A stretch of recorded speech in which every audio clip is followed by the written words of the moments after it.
இப்போ நம்ம TNPSC எக்ஸாம்ஸோட questions and answers பார்க்க போகிறோம். அதோட ஃபர்ஸ்ட் கொஸ்டின், அணுக்கள் ஒன்றிணைந்து மூலக்கூறுகளாகவும் மூலக்கூறுகள் ஒன்றிணைந்து செல்களாகவும் செல்கள் இணைந்து திசுக்களாகவும் திசுக்கள் இணைந்து உறுப்புகளாகவும்.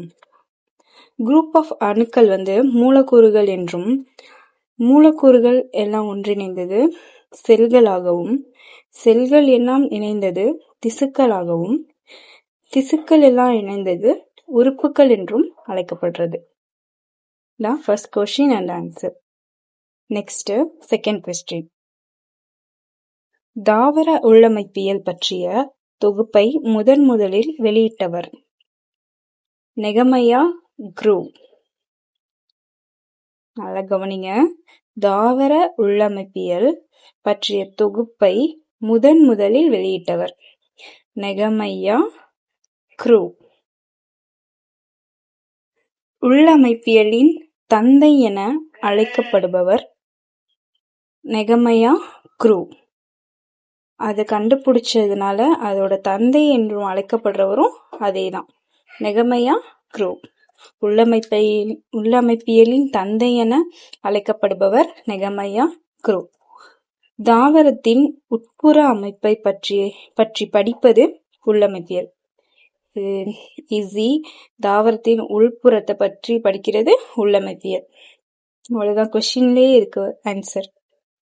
நீராவி போக்கினை தடுப்பது கியூட்டிக்கல். நீராவி போக்கினை தடுப்பது கியூட்டிக்கல். புறணியின் கடைசி அடுக்கு அகத்தோல். புறணியோட கடைசி அடுக்கு அகத்தோல். நெக்ஸ்ட் கொஸ்டின், நெருக்கமான பீப்பாய் வடிவ செல்களால் ஆனது அகத்தோல்.